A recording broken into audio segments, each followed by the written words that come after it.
ನಂದು ಫಸ್ಟ್ ಮದುವೆ ಆಗಿದ್ದ ವರ್ಷ ಅವರಿಗೆ ಸೊಸೈಟಿ ನರೇಂದ್ರ ಬಾಬು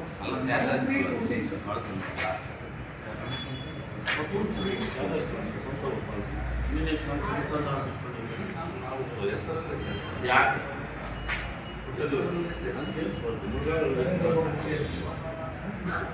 ಆವಾಗಲೇ ನಾನು ಫೋನ್ ಮಾಡಿದ್ದೀನಿ ನಮ್ಮ ಹೆಸರು ಬಿಟ್ಟು ನನ್ನ ಹೆಸರು ಸೈಕಲ್ ಬಂದ್ರೆ ಆಯ್ತು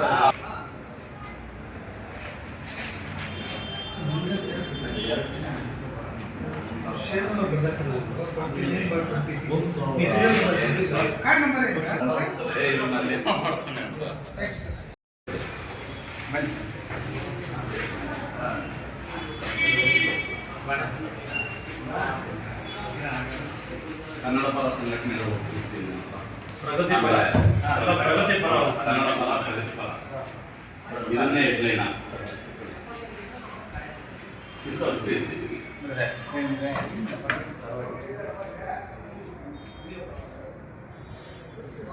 ಫೋಟೋ ಫೋಟೋ ತಗೊಂಡಿದ್ದೀನಿ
ಏನಿವತ್ತು ಒಂದು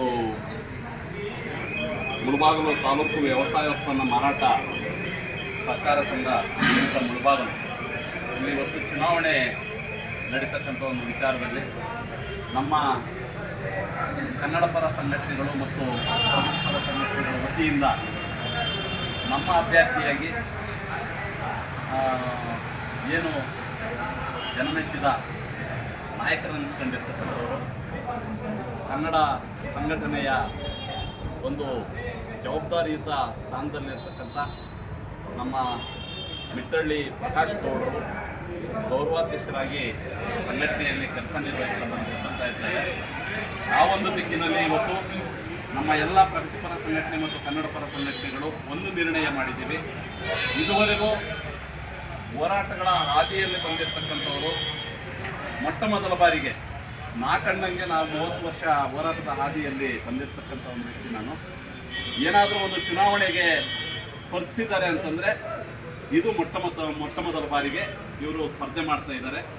ಈ ಒಂದು ಸ್ಪರ್ಧೆ ನಮಗೆ ಹೆಚ್ಚಿನ ಉತ್ಸಾಹ ತುಂಬಿಕೊಟ್ಟಿದೆ.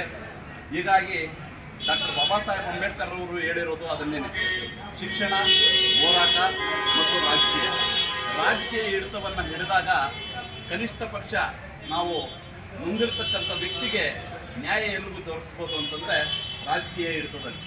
ನಾವೆಷ್ಟೇ ಹೋರಾಟ ಮಾಡಿದರೂ ಕೂಡ ರಾಜಕೀಯ ಅನ್ನೋದೊಂದು ಕೈಯಲ್ಲಿ ಬಂತು ಅಂತಂದರೆ political power of master of key ಅಂತೇಳಿ ಬಾಬಾ ಸಾಹೇಬ್ರು ಏನು ಹೇಳಿದ್ದಾರೆ, ಆ ಪೊಲಿಟಿಕಲ್ ಪವರು ಆ ಕೀನಲ್ಲಿ ಇರ್ತದೆ. ಅಂಥ ಒಂದು ಕೀಗೆ ಇವತ್ತು ಹೆಜ್ಜೆ ಇಟ್ಟಿರ್ತಕ್ಕಂಥದ್ದು ತುಂಬ ಹೃದಯದ ಒಂದು ಆಶಾಭಾವನ ಒಂದು ಹೃದಯದ ಶುಭಾಶಯಗಳು ಇದು. ಹಂಗಾಗಿ ನಮ್ಮ ಮಿಟ್ಟಳ್ಳಿ ಪ್ರಕಾಶ್ ಗೌಡರು ಎಲ್ಲ ಒಂದು ಪ್ರಗತಿಪರ ಸಂಘಟನೆ ಮತ್ತು ರೈತ ಜನ ಏನಿದ್ದಾರೆ ಇಂಥ ಒಂದು ಹೋರಾಟಗಾರರಿಗೆ ಮತವನ್ನು ಕೊಟ್ಟು ಅವರನ್ನು ಜಯಶೀಲರನ್ನಾಗಿ ಮಾಡಬೇಕು ಅಂತೇಳಿ ಈ ಮುಖಾಂತರ ನಾನು ಜನರಲ್ಲಿ ಮನವಿ ಮಾಡ್ತಾ ಇದ್ದೀನಿ. ಜೈ ಭೀಮ್, ಜೈ ಕರ್ನಾಟಕ, ಜೈ ಕನ್ನಡಾಂಬೆ, ಜೈ ಪ್ರಬುದ್ಧ ಭಾರತ. ನಮಸ್ಕಾರ. ಇವತ್ತು ಮೊಟ್ಟ ಮೊದಲ ಬಾರಿಗೆ ಕನ್ನಡ ಪರ ಸಂಘಟನೆಗಳ ಒಕ್ಕೂಟದಿಂದ ಹಾಗೂ ಪ್ರಗತಿಪರ ಸಂಘಟನೆಗಳ ಒಕ್ಕೂಟದಿಂದ ಇವತ್ತು ಮುಳಬಾಗಿಲು ತಾಲೂಕು ವ್ಯವಸಾಯ ಉತ್ಪನ್ನ ಮಾರುಕಟ್ಟೆ ಮಾರಾಟ ಸಹಕಾರ ಸಂಘ ನಿಯಮಿತ ಮುಳಬಾಗಿಲು ಇವತ್ತು ನಮ್ಮ ಒಂದು ಕನ್ನಡಪರ ಸಂಘಟನೆಗಳಿಂದ ಗೌರವಾಧ್ಯಕ್ಷರಾಗಿರುವಂತಹ ನಮ್ಮ ಮಿಟ್ಟಳ್ಳಿ ಪ್ರಕಾಶ್ ಅಣ್ಣನವರು ಈ ಒಂದು ಚುನಾವಣೆಗೆ ಸ್ಪರ್ಧಿಸಿದ್ದು ನಾವೆಲ್ಲರೂ ಕೂಡ ಕನ್ನಡ ಪರ ಸಂಘಟನೆಗಳು ಹಾಗೂ ಪ್ರಗತಿಪರ ಸಂಘಟನೆಗಳು ಹಾಗೂ ರೈತಾಪಿ ವರ್ಗದ ಎಲ್ಲರೂ ಕೂಡ ನಮ್ಮ ಮಿಟ್ಟಳ್ಳಿ ಪ್ರಕಾಶ್ ಅಣ್ಣಗೆ ಮುಂದಿನ ಏನು ಚುನಾವಣೆ ಬರ್ತಾ ಇದೆ ನಾವು ಇವತ್ತು ನಾಮಿನೇಷನ್ ಸ್ಪರ್ಧಿಸಿದ್ದೀವಿ. ಎಲ್ಲರೂ ಕೂಡ ಸಹಕಾರದಿಂದ ಮುಂದೆ ಒಂದು ಚುನಾವಣೆಯಲ್ಲಿ ಜಯಶೀಲರನ್ನಾಗಿ ಮಾಡಬೇಕು ಅಂತ ನಾನು ಮನವಿ ಮಾಡ್ಕೊತ, ಯಾಕೆ ಅಂದರೆ ಈ ಒಂದು ಚುನಾವಣೆ ನಾವು ಎಲ್ಲೂ ಕೂಡ ಯಾವುದೂ ಇನ್ನೂ ಬೇರೆ ಕಡೆ ನಾವು ಎದುರಿಸಿಲ್ಲ. ಆದರೆ ಮೊದಲನೇ ಬಾರಿಗೆ ನಮ್ಮ ವಿಜಯಣ್ಣ ಹೇಳಿದಂಗೆ ಈ ಒಂದು ನಾಮಿನೇಷನ್ನ ಹಾಕಿದ್ದೀವಿ. ಇವತ್ತು ಮುಂದಿನ ದಿನಗಳಲ್ಲಿ ಆ ಒಂದು ಡೇಟ್ ಏನಿದೆ ಅನೌನ್ಸ್ ಆಗಿದ ತಕ್ಷಣ ನಾವೆಲ್ಲ ರೈತಾಪಿ ವರ್ಗದವರು ನಾವೆಲ್ಲರೂ ಕೂಡ ಜೊತೆಗಿದ್ದು ನಮ್ಮ ಪ್ರಕಾಶ್ ಅಣ್ಣಂಗೆ ಜಯಶೀಲರನ್ನಾಗಿ ಮಾಡಿ ಅವರನ್ನು ಭಗವಂತನ ಆಶೀರ್ವಾದ ಹಾಗೂ ಸದಾ ಇವರಿಗಿದ್ದು ನೀವೆಲ್ಲ ಆಶೀರ್ವಾದ ಕೊಡಬೇಕಂತ ತಮ್ಮಲ್ಲಿ ನಾನು ಮನವಿ ಮಾಡ್ತೀನಿ.